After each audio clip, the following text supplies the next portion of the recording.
یہ ہم المورد کے ایک طالب علم ہیں، انہوں نے ایک سوال پوچھا ہے کہ انبیاء کرام علیہ السلام کے ہاتھوں جو معجزات ظاہر ہوئے، ہمیں انہیں کس طرح سمجھنا چاہیے؟ کیا یہ معجزات دنیا کے معمول کے قوانین فطرت سے ہٹ کر کوئی سپر نیچرل عمل ہوتے ہیں، یا یہ کوئی چھپی ہوئی داخلی قوت ہوتی ہے جو صرف اللہ کے اذن سے فعال ہوتی ہے؟ ہمیں نہیں اگر یہ قوت موجود ہے، ہمیں نہیں پتا یہ کیسے ہوتے ہیں، کیا ہوتے ہیں، چھپی ہوئی قوت ہے، ظاہر قوت ہے، ہمیں تو اطلاع دی گئی ہے۔ یہ ہم تب جانیں، تب ویریفائیبل نالج ہو ہمارے پاس جب وہ ذریعہ علم ہو جس سے اوپر اٹھ کے ہم چیزوں کو دیکھ سکیں۔ میرا ذریعہ علم تو حواس کی گرفت میں ہونے کے باوجود محدود ہے، یعنی میرے سامنے بہت سارے ایسے ایونٹس ہو رہے ہوتے ہیں جو میری حواس کی گرفت میں ہوتے ہیں۔ مثال کے طور پہ رات کے وقت مجھے وہی تارے نظر آتے ہیں نا، میں اپنے حواس سے دیکھ سکتا ہوں ان کو، دن میں نظر نہیں آتے۔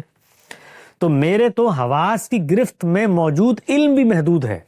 اس محدود علم سے میں اس پروردگار کی اپنے پیغمبر کے ساتھ معاملات اور خرق عادت دنیا کے واقعات کی توجیحات تلاش کروں۔ جیسے کہ مثال کے طور پہ سر سید احمد خان کے یہاں یہ اپج پیدا ہوئی تو انہوں نے یہ کہنا شروع کر دیا کہ بھائی اللہ تعالیٰ نے تو کہا وہ اپنی سنت تبدیل نہیں کرتا، تو یہ فطرت اسی کی بنائی ہوئی ہے، عالمی قوانین اسی کے بنائے ہوئے ہیں، لہٰذا اس کے خلاف خرق عادت کو واقع نہیں ہو سکتا، چنانچہ معجزات کی ہم توجیہ کر لیں۔ میں اس بحث میں جاؤں کیوں؟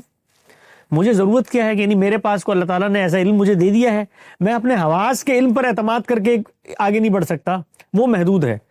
تو اللہ کے پیغمبر کے ساتھ کیسے ظہور ہوتا ہے، میرے علم کی بحث نہیں ہے۔ ہمیں اپنے آپ کو ان بحثوں سے دور رکھنے کی تنبیہ کی ہے اسلام نے کہ جن کے بارے میں ہمارے پاس علم نہیں ہے۔ اور اللہ تعالیٰ یہ کہتے ہیں کہ جو راسخون فی العلم ہوتے ہیں وہ الکتاب پر، وہ چیزیں جو وضاحت کے ساتھ ان کو بتائی گئی ہیں ان پر اعتماد کرتے ہیں۔ اور یہ جو طریقہ کار میں اختیار کرتا ہوں کچھ عالم نادیدہ کے بارے میں تمہیں بتانے کے لیے، کچھ عالم نادیدہ کی پاورز کا تمہارے سامنے ظہور کر دیتا ہوں، ان کے بارے میں یہ تم عقل دوڑاتے ہو، یہ وہی لوگ دوڑاتے ہیں جن کے دلوں میں زیغ، تیڑ اور کجی ہوتی ہے۔ پیغمبر کے ساتھ کیسے ہوتا تھا، کیا ہوتا تھا، یہ پیغمبر جانے، اللہ تعالیٰ جانے، مجھے کچھ نہیں پتا اس بارے میں۔